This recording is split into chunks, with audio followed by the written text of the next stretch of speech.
Hello, Medium here. Just wanted to say how much fun I had at South Carolina Comic-Con Junior. Met a lot of cool people and got to show off a bit of what we've been working on for Echoes of Krynn. Looking forward to more cons in the future, which we will definitely announce as the time draws near. One of my favorite things about cons is, of course, the cosplay. So I didn't dress up much, but I was definitely wearing my leather D&D bracers, made for me by Buckle & Rose. I got lots of compliments because, they're freaking awesome. And if you'd like a pair for yourself, you should definitely check them out at etsy.com/thebuckleandrose. As they say, wear your fiction. It's been a really exciting year for Echoes of Krynn, and we thank you all for being a part of it. That said, on with the show.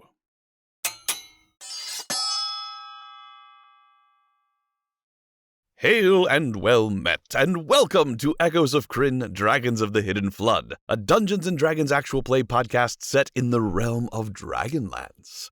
We'll begin our episode in just a moment, but first, our players. Hello, I am Jade, and I'm the founder of Lawful Stupid RPG, and I am playing Tharin, the Dwarven Cleric of Shidare. Hi, I'm Sukti Panda. I'm a Twitch streamer, and I play Teely Tumblewood, the Kender Bard. Hi friends, my name is Samus. I am an opera singer, and I play Onweir, the human rogue and fallen Solemnic Knight. Hi, I'm Chael. I'm not an opera singer. I'm a D&D super nerd, and I play Blip, the Gully Dwarf Barbarian Habope. Hello, I'm Chops. I am a paranormal investigator, and today I'm playing Lhasa, the half-elven wizard. Hiya, I'm Lindsay Rousseau, and I am a voiceover actor, host, and D&D Twitch streamer, and I am playing Monto Bubalina, the human fighter who resides in Urgoth. And I'm Mr. Eager DM. I'm here to guide and to follow. Now, we invite you all to step with us into a world of fantasy, and for our time together, let imagination rule.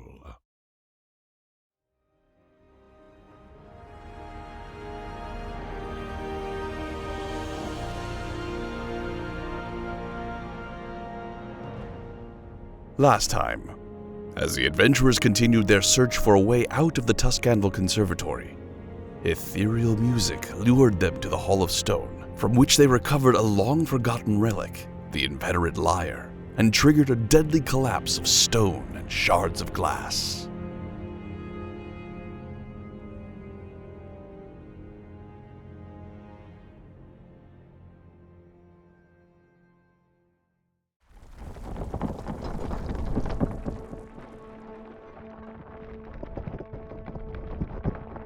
All of you scrambling desperately, gasping in the dust and the debris, and stumbling, falling, running down these stairs, panting at the bottom in the darkness as the rumble above you finally grows still until all that is left is the hissing sound of a few little pebbles still clicking down and the dust settling. But it is filling the air, filling your nostrils. You are coated in this white powder. It's in your hair, it's all in your eyes and in your mouth. You realize that you've just narrowly avoided becoming a permanent part of this history. Is everyone all right? Blip, are you okay? I good? Okay. Everyone all right? Tullian, where are you? I'm here. Javrin, I think everyone made it out. Yes, it looks like we have all survived. That was very close. It was astounding. We have seen what they saw that day. We are now survivors of the cataclysm in the same way. On a lesser scale, but still, to think this is what they saw. This is what they felt. This is what they knew.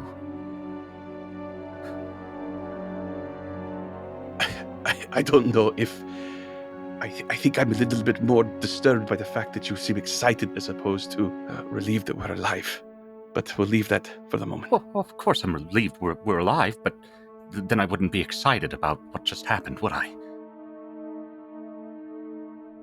Well, the question is, do we go back and see what remains? Yes. Yes, of course. We have to see if anything survived, please. And who knows, perhaps something has come down from up there. Something even older. Lhasa, fallen rock, shards of glass everywhere. There's a clear path forward. I don't think we need to go searching through rubble. We found what we were looking for. I sag forward a bit and my face falls. Yes. Yes, of course, yes. I put my hand on your shoulder and wait until you raise your eyes to meet mine. If there's time, Lhasa, we will come back. We will explore. We have a purpose now. Be patient. But what is this purpose that we have? We have been walking in circles. We have found riddles, and then we've answered, and then we haven't answered, and it just leads to another door and another riddle. What is the point of all of this? Getting out, Monto. Getting out. But that does not seem to be the case, because it seems that some are more consumed with the mystery of everything down here as opposed to getting out. Because the ceiling falls down, now we no longer go that way? Is it because it is no longer out? Or is it because we fear more questions follow? I didn't see an exit in that room, Monto. I believe it was a dead end. Fair point. You got further in than I did. I look down in my arms. Do I see any damage on the lyre that I've been trying to protect? It's very dim light, and with the dust and debris still in the air and still in your eyes, it's difficult for you to see. Go ahead and make a perception check. All right. Just got this thing. I don't know if I've broken it. That's a 14. This is why we can't have good things, Dealey. This is why I can't have nice things. It is difficult to tell for sure. Looking at it, your first impression would be that it is a broken lyre that has no strings. With a 14, you can tell as you move your fingers over it, even if you can't necessarily see it very well, this was hand carved out of a single piece of wood with incredible care and love. This has a very familiar feel to it. It feels like a lyre, but there's something different about it. It is a little bulkier and also a little rougher. This was created with function in mind over aesthetics. I clutch it close to my chest and I just look up at the people around me trying to decide what to do, but all I can think about is that this lyre is just special. It's something about it. I just know in my heart something is special about it. And I just await their decision. What you got there, girl? It's the lyre. It looks like a bit of wood. Put that down, it's something more important. Have I lost some of my beard? I love it. Lhasa was throwing fire around and I'm still worried that I've lost a bit of trim. No. No, it wouldn't have passed. No, it's fine. I'm sure. Oh. I toddle over quickly to Farron, jam my fist into my pocket, and pull out a stubby fist full of the chest hair doll. The gray, curly chest hairs. Oh, God. Oh, no. I fix? You need hair? Blip, you put your hand into your pocket where this chest hair doll has been, and it's not there. You asshole. Wow! Bum bum bum bum Ouch! Damn. 0 to 60. Give it back. I look into her open hand. What? Nothing there, yeah. Where go? I look around. I have this panicked look on my face. Where go? My I made it. Hair. You made Farron's beard? No, it gon' be beard. It's the same. It bloody well isn't. I made doll. You can keep your grubby hands off my beard. It was curly and gray and coarse and Oh. Yeah, like a little person. I made. You made that? Wow, hold on 1 second. And I put the lyre underneath one of my arms, and with my other hand rummage in all of my pouches, and then I pull out the disgusting chest hair puppet. I gasp. This utter look of disbelief. Why you take? Oh, I didn't. You left it lying around. Good thing I got it. You take? You take from Blip? I bonk. Where's bonk? Hold on. And I walk up. Blip. It was an accident. She take. No, Tilly found. Right, Tilly? Well, yes. I don't understand this tone. I found it. You left it lying around, so I took care of it. That Tilly found. Doesn't matter, it's not going near my beard. I snatch it back from Teely and start petting its head. Is it still alive? As I pet its head, you can see little flakes of hair flipping off of it. Oh my god. I walk closer to Farron, hold it up to his beard. It fit. See? Oh, Right here. And I tuck it into his beard, feet first, with its little hands hanging out. Whoa. And he just has a little gray chest hair doll in his beard.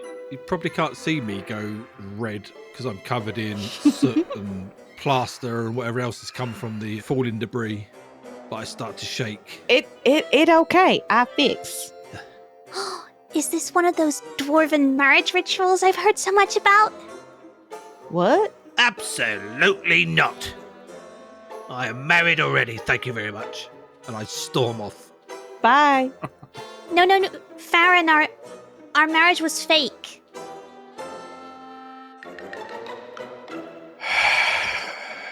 Everyone, Farron, your beard is fine. Blip, you have your poppet. Teely, thank you for giving it back. Let's go.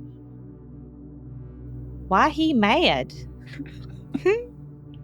As I painstakingly brush the dust and debris off of my robes as thoroughly as I possibly can, I have a large grin on my face watching everything that's unfolding between these two and say, yes, Onweir is absolutely correct. We have a mission.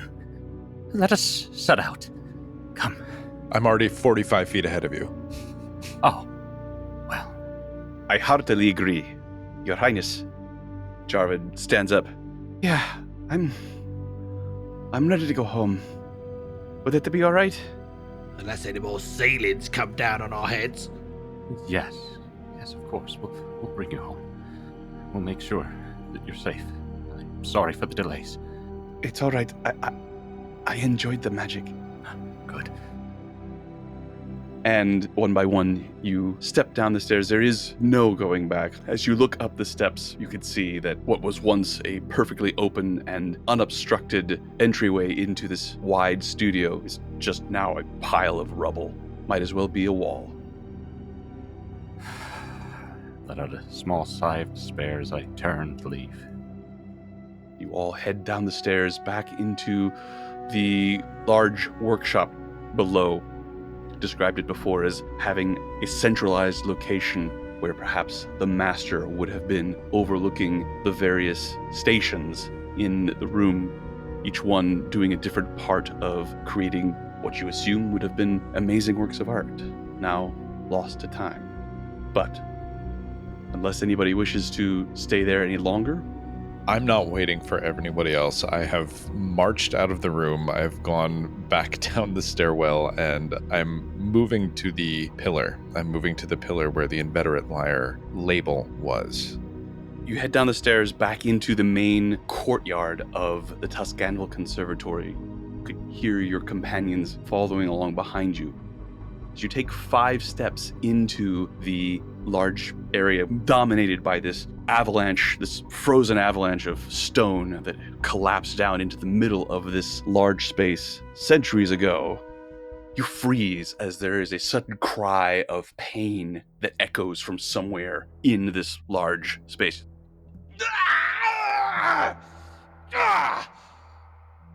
What?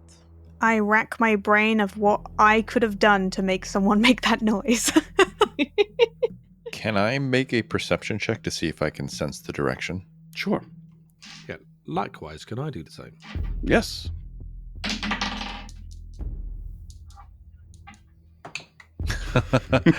Uh, 12 plus 7 is 19. 19. 18 for me. 18, 19 and 18, both of you freeze, look at each other, and instinctually know that the sound came from the other side of the conservatory. You can't see directly there because of the huge mound of stone and fallen earth that almost completely bisects this entire courtyard. But that is where it came from. And as you take a moment and listen and shush the people behind you, you can detect the sounds of combat. Oh. What do you think it is, boy? I squint my eyes a little bit and I try to listen more intently to see if I can hear more details about how many are fighting, what type of weapons. I'm assuming I'm going to keep my 19. Yeah, it sounds like steel on something. Doesn't sound like a wrestling match or anything. It sounds like combat. I'd say with a 19, you can detect that there's some happening close by, and there might be some happening further away, as if it is a battle that takes up a large area, and there's a portion of it that is closer to you all. I'd say you're fairly certain that it was just one voice that made the sound, but the grunts and the cries and the curses continue.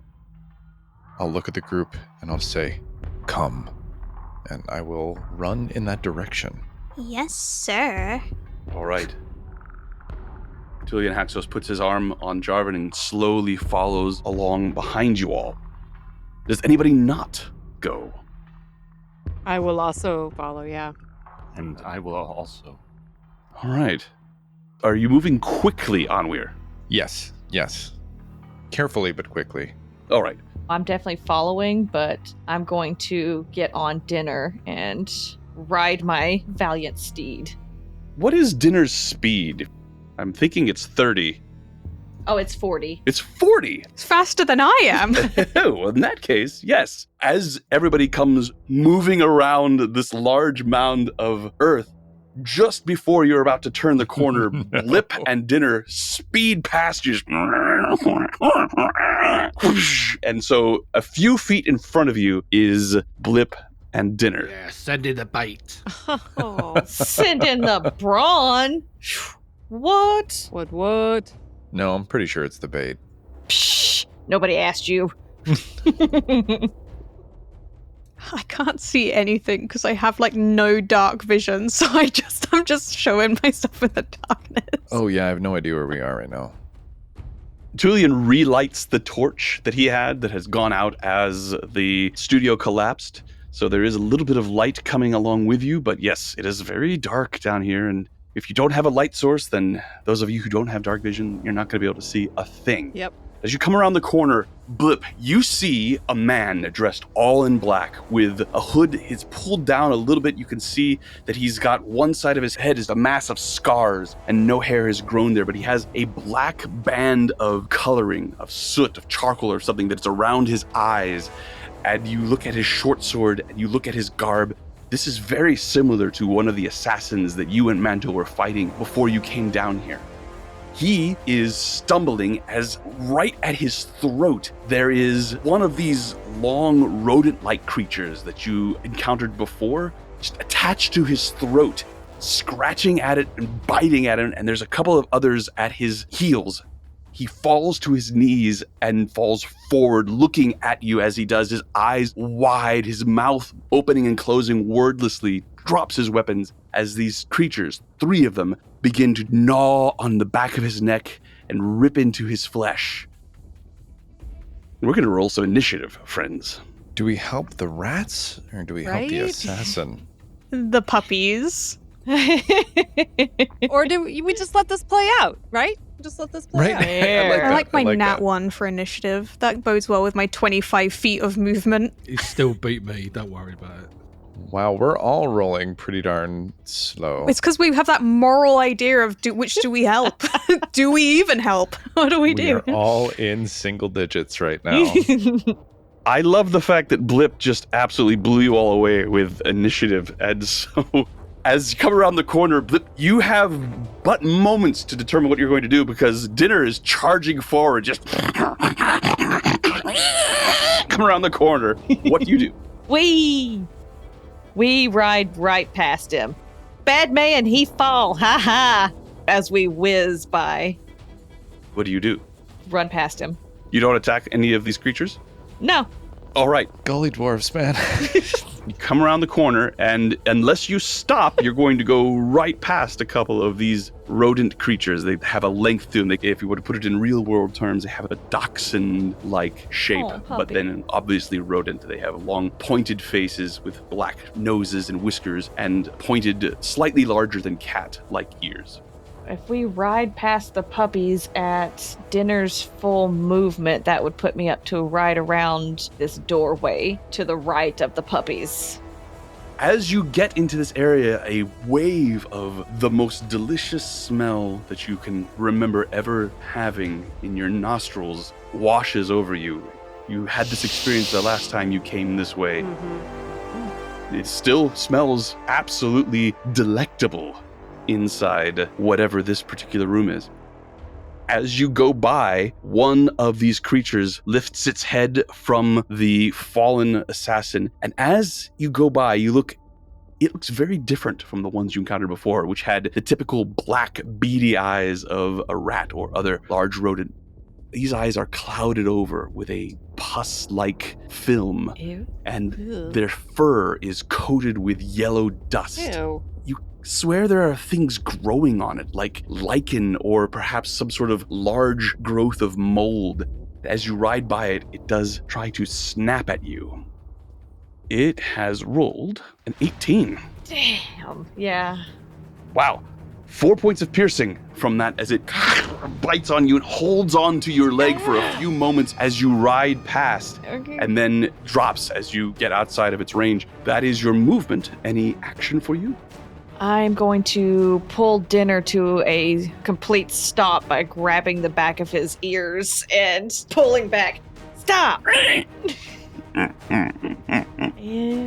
question. I still don't have my actual maul, do I? We haven't gotten our items back. Oh, the only weapons you have are those that you found. So do I have table leg? I believe you still have the original table leg, yes. Stupid short sword. Stupid table leg. Okay, I am going to strike back against the one that bit me. I'm going to swipe at it. I don't think then you're going to be able to get all the way to the door. Okay. So you ran past, looking at the fallen assassin, laughing, riding by, doing a victory lap, and as you did, one of these creatures bit at you. You stop and whirl back around, get that 5 feet closer, and what do? I bonk. Of course. I bonk. You know bite. I bonk.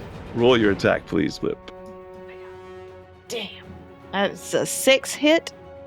It does not, as whiff right over the head. You stop. Bonus action for you? Bonus action. I'm not gonna waste a rage yet. I was talking to myself, I'm sorry. Talking to yourself is fine. We actually do still want to hear that. I mean, it's About everything but the chest hair doll. You can talk to yourself about that in your head. It's only a problem if she starts putting pins in it and people start acting weird. Exactly. Right now, it's just a beautiful beard ornament. I think that's going to be all for my turn. I don't want to waste a rage yet for just 3 of them. All right. That brings us to Manto. I obviously do not have dark vision. I watched as Blip ran, but did she essentially run into the darkness? What can I and did I see from where I am standing? I know Tullian has a torch up, so his torch is lit. His is the only light we've got. Yeah. I haven't got light either. It was only from the torch. Yeah. In the light of Tullian's torch, you could see the immediate surroundings. You could see the large staircase where you first entered in. You could see the 2 statues that flanked either side of it. And you see the large mound of rock and rubble right in the middle of this area. And you saw Blip and Dinner just go around the corner, and they are just outside of the light. So they ran around the outer corner of this pile of rubble. Yes. So I do not currently see an immediate threat from where I am standing? Correct. You could hear the sounds of combat. You heard Blip's cry of pain. Okay. And they are coming from the other side of that rubble? Yes, indeed. Okay. Thank you.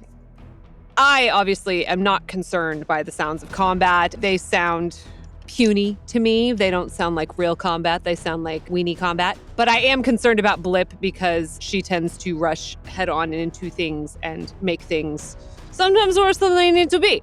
So I am going to run towards where I saw Blip going. I am going to run around this pile of rubble, which takes me to there. So I'm just on the edge of this pile of rubble, and I think it seems like I can barely see Blip out of the corner of my eye, or towards the right of where I am now. Would that be accurate? Yeah, it is dark over there. I have set the lighting to where I think it is correct. So if you can see a target, I can barely make her out. then yes. So that is what you are meant to be able to see. Okay. So indeed, you can see in the gloom, not well enough to see exactly what's going on, but you gather it's combat based on the shapes and the shadows that you can see there. It does not appear like I was able to move within range of any of these creatures. That's correct. You did not have the move action economy to get to them. It looks like just out of range. So I took my full movement to get to where I can see Blip. Blip! Don't do anything irrational. Just hold on, I am coming. I am going to hold my action should any creatures come within striking range of me. Very good. So I have my shield out, ready in front of me for whatever these creatures that I can kind of make out. They look small, a little furry. They might be pets. I'm not really sure. Sure, they're pets. It's all a big misunderstanding. Yes, so I am ready should anything come my way. Very well. Onweir. Seeing Blip ride past me in a blind fury, I grumble under my breath, "Gods damn it, gully dwarf." And I run behind her. I'm going to skid and duck down below the rubble. Go for it. Make your stealth check. Thank you. It's your cunning action to use stealth. I rolled a 21. Excellent. And so I'm going to reach back, pull out my bow from its clasp, and with my index and middle finger, I'm going to grab an arrow from my quiver, put it up to my mouth, draw it back, and I'm going to stand and shoot the rat-looking creature that I can see. Very well. Okay, so it's a 22 to hit. Perfect. And that is 13 points of piercing damage. 13 points of piercing damage. Indeed, this creature, the arrow sticks in it, and you can see it takes a couple of steps towards Manto. There's no squeal, there's no cry of pain, there's no physical reaction at all until it suddenly just stops and falls over dead. As it falls, it has a bloated corpse-like look to it. It doesn't crumple to the ground. It falls over, looking like it's been dead for a very long time. We're not eating those, Blip, just so you know. Oh. Brings us to Lhasa. I'm going to charge a bit past Onweir up to where the second statue that flanked the entrance is. And from there, I'd like to throw some fire towards the rat that is in front of Blip. Very well. I once again blow into my hands and rub them together, unleashing a small spark of flame. Oh, sleeping spark, become cinder and awaken flame. The small spark of flame actually is extremely bright in this dark chamber as it briefly lights up this entire room. And for a brief moment, there's a bizarre correlation between being in this area and being on the stage. You can see the outskirts of what's around you and just a little bit of what is in the shadows. And the flame lights up everything with a bright orange light as it streaks towards the creature fighting Blip. What have you rolled, Lhasa? A 16. That is a hit. Ooh, and a 10 for damage. It blows apart from the blast as it hits, and Blip, you see as it does, the fire actually extends from a little bit and eats away at a cloud of pollen-like dust that emanates from this creature as it explodes, and the fire follows it a little bit, creating a brief, bright light around where the creature is destroyed. Oh, interesting. I will squeal in terror of the fire that suddenly appears. You hit the galley dwarf! No, not the... No. That's going to bring us to Tulian Haxos, who takes Jarvan with him and takes the dash action and moves around those of you who are fighting to just behind the large statue that is holding vigil over this graveyard. That is going to be his turn, bringing us to the final creature, which lifts its head up. Manto, and at first you think it's sniffing the air, but then you realize it's moving back and forth, scanning or using some sort of detection that is not sight-based or ear-based, sensing, and then begins to waddle towards you slowly. As it reaches you, it is going to proc your held action. Aha! Great. So, that being said, I am going to swipe at it with my short sword. All right. Let me clarify that. Does it look like it's ambling towards me to attack me? Its mouth is open, but it's not snarling. It's not coming at you like with deadly intent. It is moving towards you. Does it have the glassy pus eyes? Yeah, what does it look like? Yes, as it gets closer to you, you can see that it's exposed to the little black beady eyes, indeed, a film of sickly yellow over its eyes, its mouth hanging open, its tongue lolling out, and you can see the tongue looks like it has fungus or perhaps moss or lichen hanging down that has come down around its jaw and down its throat and under its underbelly. That's me in college. I was gonna say it's the perfect pet for Blip. Blip was thinking soup. Oh no. I don't know Lhasa all that much, but I'm also thinking this is something that would fascinate Lhasa. Okay, I was holding an action, but because it doesn't look like it wants to attack me, Okay. I would like to try and capture said being. This sounds to me like you want to make a grapple attack. Let us do a grapple check. All right. That sounds like a great idea. Go for it. He's gotta touch it. Oh, no. And that is my strength modifier, right? You're going to be rolling athletics for this. Oh, I'm rolling athletics. Mhm. Okay. So that is a crit. Well. Ooh, yes. Because I am a dex-based fighter, I'm just like pew pew pew pew and I go in. But I am going in for a grapple, but I am obviously doing it in such a way that I am keeping his head away from me so it wouldn't potentially bite me, if that makes sense. I understand. Unfortunately, you can't have it both ways. Oh, okay. Either you're going to attack it with deadly force, or you're going to grapple it to bring its speed to 0. I understand your reason for doing the one, but if you grab it, all it is its speed becomes 0, and it still is able to attack you. Okay. Them's the rules. Then can I just choose to knock it out instead? Let's start all over again. Yeah, you can always choose to use non-lethal damage with any melee attack. I would like to choose to use non-lethal damage and knock it out. Go for it. As Blip would say, bonk, our little ratty friend, kitty friend, whatever it is, knock it out but not kill it. Go for it. That's just an attack. Okay, so that is 15 to hit. 15 is a hit. Oh, for 10 points of damage. 10 points of damage is enough. As it comes creeping towards you, you line up your blade, ready to cleave it in half. You pause a moment to think, and then bonk, bring the hilt down right on the head just as it's coming up, and you can tell it was getting ready to try and bite you. It just crumples to the ground, not moving. Well, I feel like, we should figure out what this weird fungus is that's infecting things. I mean, this seems important. Very curious, indeed. As I bonk it, I have subdued one of the creatures, but I do think perhaps we should immobilize it, or at least tie its mouth up because it did look like it wanted to bite me at some point. I sprint round the corner. What did I miss? Oh, a very interesting creature, but Teely, I do think we should make its mouth immobile because it does have very sharp teeth. I break. No, we interrogate. Oh. While you're doing that with the rat, I'm going to leap over the rubble and look at Farron and say, "Can you spare the assassin?" I was going to go check his pulse. I'll head over to the assassin and try and feel for a pulse. There is no pulse. Oh. Well, it's a good thing I saved the rat. Can you spare the dying? Do I know if spare the dying will work? It's always worth a try.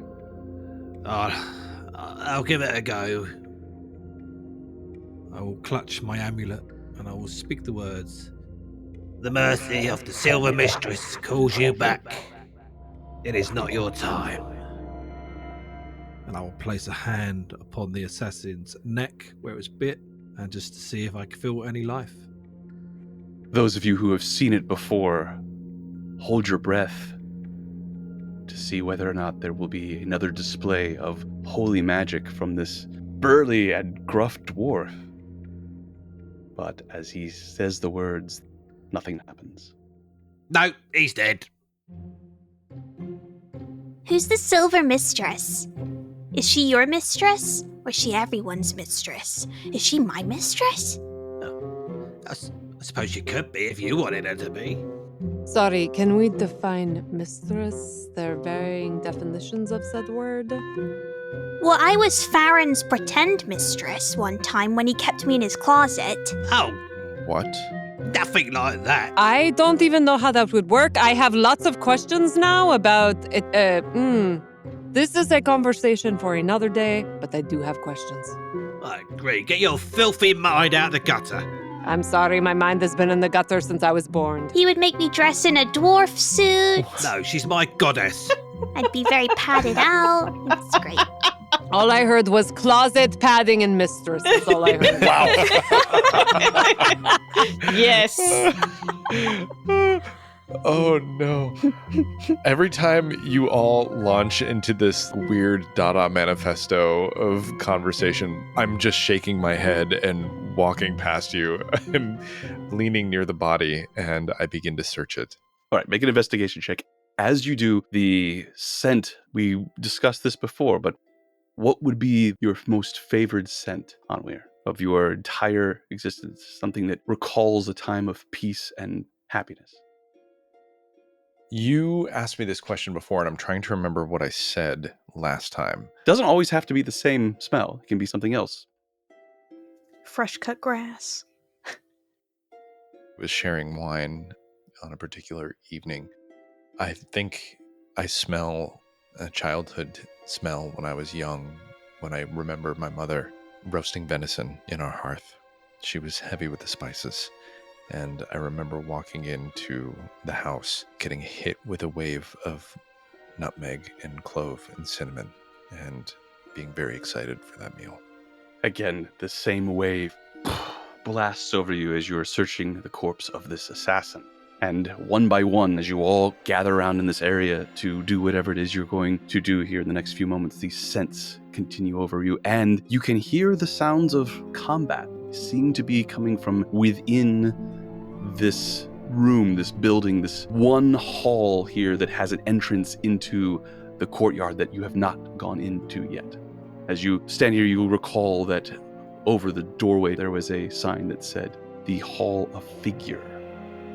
And your investigation check, Anwir? It was an 8. An 8. You're not able to find anything on this individual. He does not seem to be Ergothian, at least based on what you have seen of other Ergothians. His skin is not dark. Doesn't seem like he's spent very much time out in the sun. Doesn't have the facial markings other than the black band around his eyes. Something oddly familiar, but you can't quite put your finger on it. I only have 5 of them, so It's one of the assassins, right, Henry? it must be. Everyone be on your guard. There is magic in this place. Bloody no. Yeah, Farron and Lassa do it. Mine's not magic.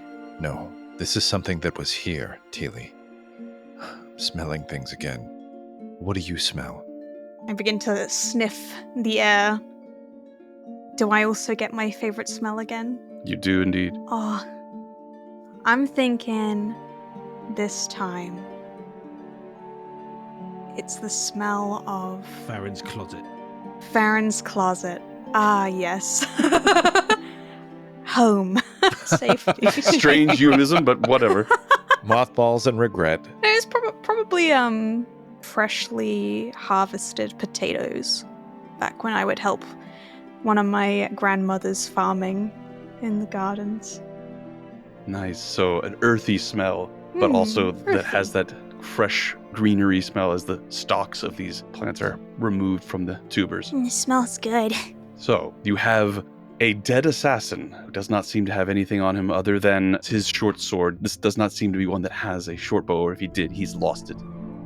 He has his dark clothing, no coins or anything like that on him that Anwir was able to find. And you have the bodies of these rodent-like creatures that have the bizarre discoloration and plant-like growths that are upon them.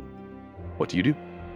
Oh, the smell's coming from these little potato pals. Is it really? Is that where? It's nothing like potatoes. No, I do not think that is the case. Also, potato pals is not okay. What's wrong with potato pals? They're growing on the rats. That's fine. It's yummy. I'm going to keep moving towards the sound of the combat. All right. So there's still more sounds of combat beyond what we just had here? You do hear combat in the other room indeed. Okay. Well, I am going to bring the incapacitated rat to Lhasa. I know these things are of interest to you, so I decided to spare this one for you to look at. Oh, Perhaps you can figure out what is going on. I hear more combat. I am best served there. yes. I'm sorry. Manto, was it? Yes. Thank you. I don't suppose you could carry it for me. Yes. Do you have any twine or something? I would very much like to close its chompy mouth. Or a bag I could put it in of some sort. Close its choppy mouth. I can tie its mouth in a knot. You know, I think perhaps Teely would have these types of things. I carry Yes. Parchment and Good. Very So- good. Teely! I'm like right by your feet, just so short that I'm not even visible. I'm like, hi! Oh, and I look down and so sorry, I did not see you there. Hello. We would like to save this I don't know what it is. This rat-like The potato pal. Yes, the potato you wanna pal. tie You with have twine. a bag or something we can put it in so Lhasa can investigate it later. I do not want it to bite us. I would imagine I would have twine, right? I must have some kind of thing that I can string around it. I'd say there's a pretty good chance that any number of you has a little bit of twine in your pack. We haven't got our gear though, have we? Oh, that's a good point. Teely would most definitely have twine. I'm still in that stupid costume, I think, right? Yes, indeed. You've cut away the extraneous bits of the costume. It's gone down to like basically the harness, which The is shift in the essentially pants, yeah. leather armor. Yeah. Teely, I would say with a passive perception of 14, as you reach into your pocket and pull out some twine and go to tie up the mouth of this creature, it's not breathing. Oh. It's not breathing? Oh. Oh, I think. Oh no. But I did not even kill it. Well, I didn't do that. I like kind of hold my arms upwards. I am going to say it was dead before I bonked it. Would you still like me to tie it? No, I think it's okay. Wait, are you saying that this thing was moving undead? Yes, because I very much did not kill it. I knocked it out, and it appears to not be alive, even though no death blow was dealt to it. Well, let us not leap to conclusions. We need to do research. Something like that is very rare and dangerous, frankly. Okay, so it's not going to bite us. Do we put it in a bag? Do you want me to tie it to you? Oh, no, not to me, please. Okay. I'll take it. Okay, Teely. I hand her this rat-type creature, which I assume is probably about the same size as she is. No, it's smaller than she is. It is smaller. Okay, great. About the size of a dachshund. So maybe she can fit it in a pouch. Maybe. I grab this thing and I wrap my arms around it with one arm and the lyre in the other. Oh, God. And I just whisper into its ear, I'm gonna get you stuffed. I'm so glad I'm not seeing any of this. We're so good at this. Is going to be taxidermied. We're going to stuff this oh my thing. god, Samus. Jesus. I don't want to comment on that. Teely's got a pet. Teely just carries around this dead rat with her. That also sounds like me in college.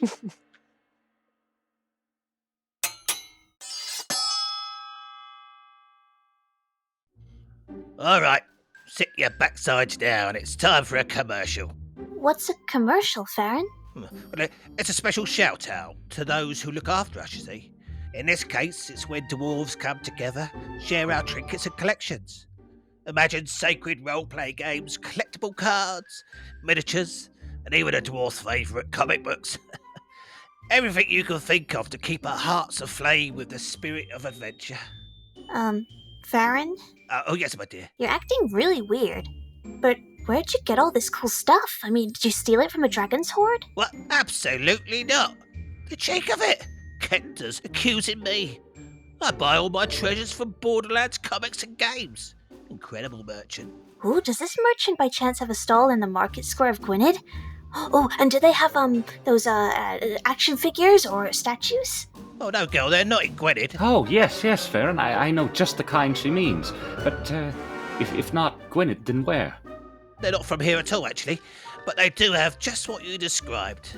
The merchant can be found in the realm of Greenville, South Carolina. You can also use a sending stone. See if they have just what you're after. Some bizarre, untrustworthy, magical thing, probably of gnomish invention, can deliver it. Ooh, I love gnomes, although I can never understand them. But lucky for you, they're human, just like Anwir and Manto. But they are much more approachable and friendly than our one-armed archer. The prices are great. Imagine just your silver and not your steel pieces. Their shop is very clean and inviting, and they even welcome small folk and have a special area just for them. Like me and Blip?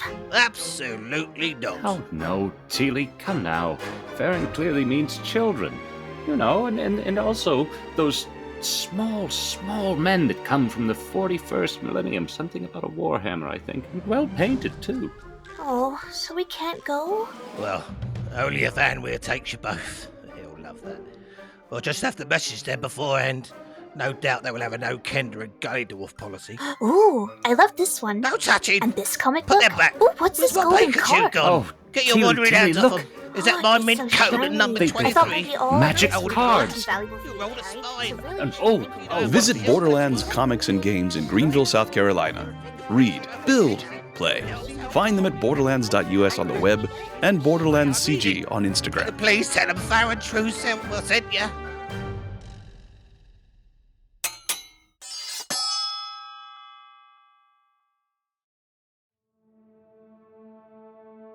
In the brief moments that you have this conversation on where you sneak into the other room, you can see that just within the doorway, there is a short hallway.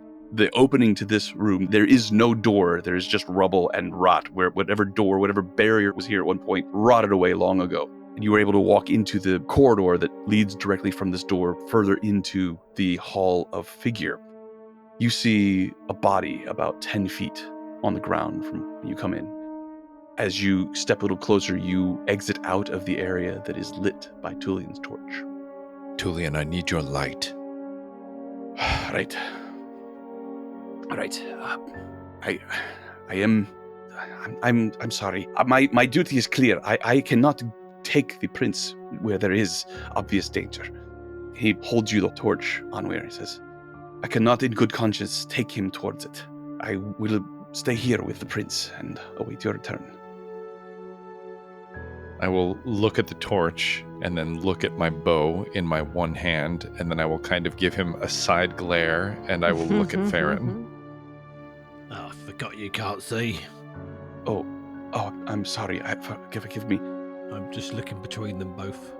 I'm sure we could make more. There's plenty of things we could use to make other torches back where we first arrived. It will take time, of course, but... Oh.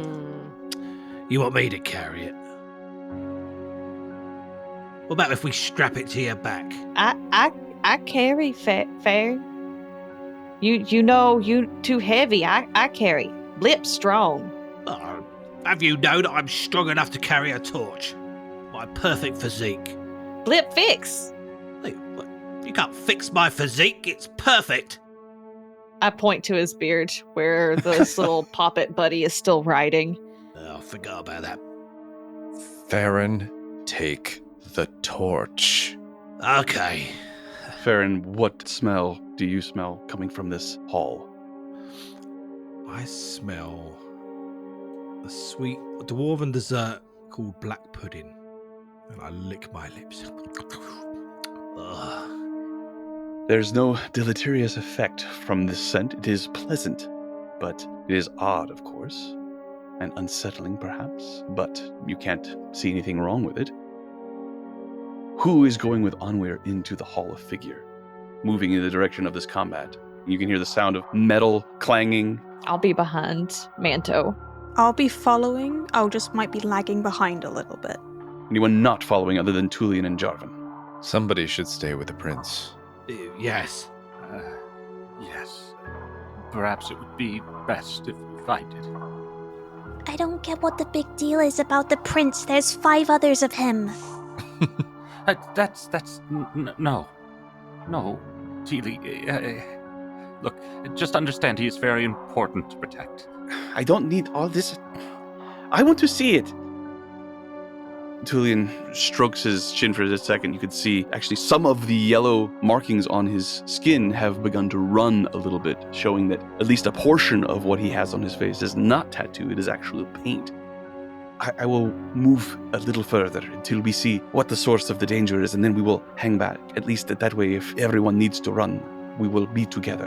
And that way, you can have the astounding powers of the mage at your disposal as well. Yes. Destructive?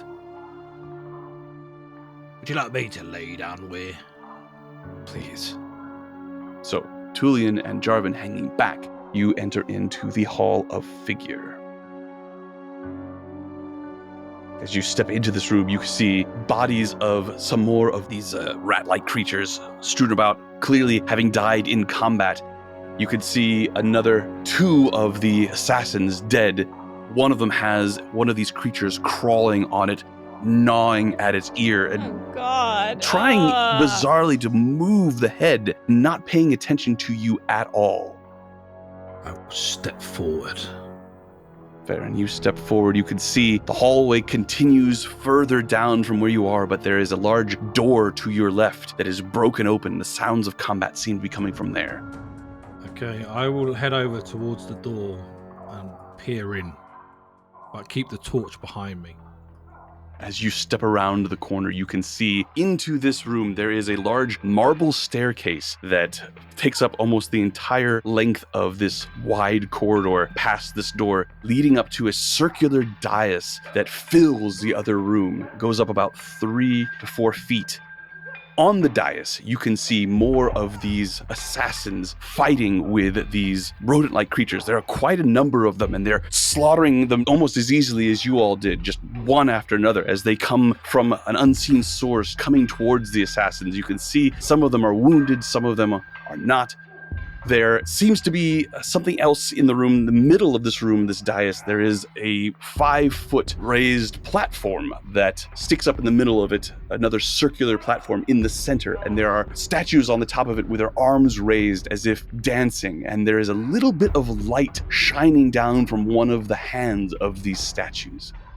In the shadows behind it, just out of sight, being blocked by one of the other statues, you could see a burst of fiery light reminding you of Lhasa as a bolt of fire shoots down, destroying one of these rat-like creatures. That is what you see. So far, nobody seems to have noticed the light from your torch. Scurry backwards as quiet as I can towards the group, and I describe what I've just seen. I think they have had a wizard as well. I am wondering if perhaps we just run. Run where, Monto? Or we fight. No. This looks like it's the exit. I mean, It looks like an exit to go above. Farron, we need to hang back. If they're going to come, we need to be hidden and ready to spring. Let the rats and the assassins fight each other and thin the herd. We'll take care of whoever survives. Speaking of being ready, I gently lay the dead creature on the ground. goodbye, Bartholomew. It was fun. Oh no, you named it.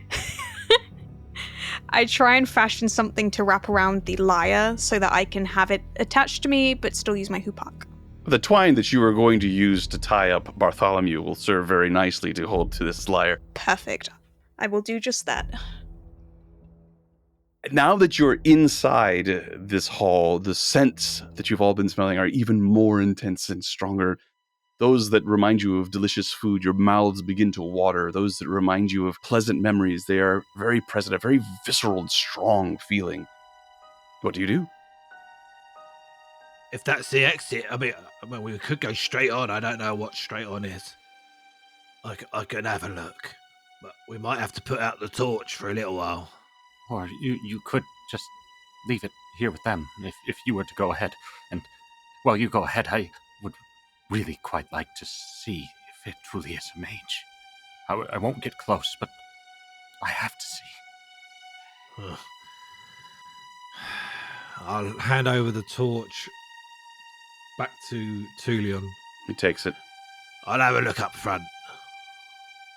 And I would head as far as away from the door, so the wall furthest away from the door, and...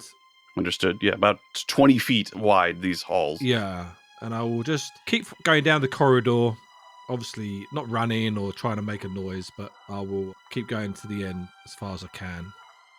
Reaching there, you can see the hall does continue a few other openings further down, leading into other rooms. And then there seems to be a T section at the end of this hall. As you pass by the broken door with the sounds of combat still, cursing in a language that you don't understand. It's one you've never heard, but it's actually possible that you have heard it before. You heard it being spoken in Pax Tharkus by some of the human soldiers with Verminard. I'm assuming that I have seen Draconians. Yes, most definitely you've seen Draconians. I will just take a quick look down here. I'm not spending too much time away from the group. I'm looking for an exit. You can make a perception check. Yes, I will make a perception check. I rolled an 11, so that's 16. As you squint down this hallway, you could see openings, other rooms. Not really sure from where you are what their purpose is, but looking down, there's a thick layer of dust on the floor and no footprints upon it. Do I hear anything coming from down the corridor? No. The only sounds you can hear are the sounds of grunts and cries of pain from the assassins in the other room, and the occasional as there is a small explosion, which you assume to be being cast by whatever magic user is in that room. I will head back to the group. All right. There's some other rooms up ahead. There's no tracks, just dust. I don't know if it's the way out or not. It looks like either the exit is where the mage is. The language I heard before in Pax Tharkus. It could be one of the Dragon Army soldiers. Or worse, a Draconian, I don't know. Well, we can see if there's a way out at the end of this hallway. You think that the curses that you've heard, you think they're Narakan. It's a language you don't speak, but it is one that you have heard spoken. Lhasa, I need you to make a wisdom saving throw. Yes. Ah, that's a nat 20! Nice. Yay! The scent that is emanating from the room as you creep to the side to peek around the corner to see if you can catch a sight of what or who is casting this magic. The wave of the scent, I believe you described it as freshly caught shrimp from your home in Kuala Mori. Yes, of course. Although I will say, if it's particularly potent scent, I think in this moment there may even be a breaking over of ozone as well, very strongly. It just washes over you, and you feel, in spite of yourself, you take half step towards this room and then close your eyes and squint and shake your head and realize that there was some sort of compulsion that was not natural, that was trying to bring you in closer, seductively closer to this room. Oh, it's powerful here. Having snuck up behind him, I kind of tug at his cloak. What's in there? What did you see? With a small start, and I tug back at my robes a bit. I can't see anything yet. Just wait. I'll tell you. Make a wisdom save, Teely, please. Okay, that is a 15. A 15. Scent washes over you, and you feel skin on the back of your neck rise up as you could swear that if you just go around this corner, you're going to see one of your grandmothers there in the garden asking for your help as you pull up potatoes from the ground. But it passes, and perhaps running in there would be an interesting thing to do. You'd certainly get to see what was happening, but might not be the best thing to do at this moment. It's very tempting. I am standing back looking very anxious at you moving forward. Also, you can make a perception check, please, as you try to see. Ooh.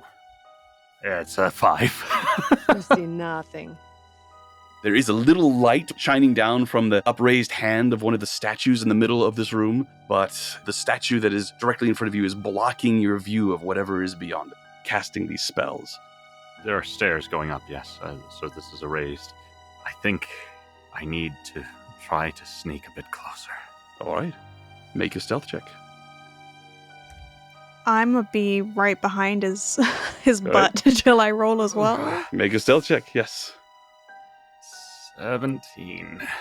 17. Lhasa deftly steps around the broken door and into the room. Oh. 13? Teely, you come around, you get your dress caught on a jagged piece of wood and have to stop and undo it. And as you do, there's a little bit of debris, or treasures, I should say, that fall out of your pocket. Ka-ding, ka-ding, ka-ding, ka-ding, on the ground, but not very loudly. I take a moment to grab them and put them back in and then look around and try and continue after Lhasa. All right. Going to crouch and press myself up against the banister on the side of the stairs as best that I can and lean as far forward as I can to try to catch some glimpse. Oh, God. It's the worst idea ever. As you climb up the steps a few feet, you can see that indeed there are many of these rat-like creatures still fighting. There only seem to be 3 assassins that you can see right in this area. Some of them are wounded. The rest are just hacking away at these things that are lumbering slowly to them. And they have plenty of time to line up their attacks and just hit them as they come and as they fall right in their front of their feet without making a sound. Coming to be slaughtered one after the other. But you see one of the assassins struggling with a humanoid-sized creature wearing dusty rags with very pale skin and the same sort of room-filled eyes and lichen and vine-like protrusions. You actually see one that appears to be going through the bottom of his chin and out his mouth, wrapping around his head like a headband, and at the very top is a brightly colored yellow flower open on the top of his head, almost like a fancy hat. But looking in his eyes and his vacant expression and his mouth open, this is not a time for fanciness. As you are looking at this, what do the rest of you all do as Teely and Lhasa step into this other room? I'm trying to hiss under my breath at a volume that is less than the combat for them to come back, but it's not going to be enough to pierce the sounds that they're hearing. So I'm swearing under my breath, and I have my bow ready as they bring disaster upon us. As soon as I saw Lhasa going ahead, I was like, oh, she's taking that excuse. She's like, he did it first. I've not noticed it as I'm clearly describing to the group what I've just seen. Tullian comes running up behind you and grabs your arm and says, "What are they doing?" What are who doing? The elf and the kender. What? We cannot. Where do they go? They went in. I'm shaking my head, and I just look at Tullian with a very irritated expression. And I just say, just be ready. And I move forward quietly and stay out of the doorway and have an arrow drawn ready for whoever comes through. Tullian nods, draws his sword halfway out, and then stops and looks left, looks right. Where is the prince?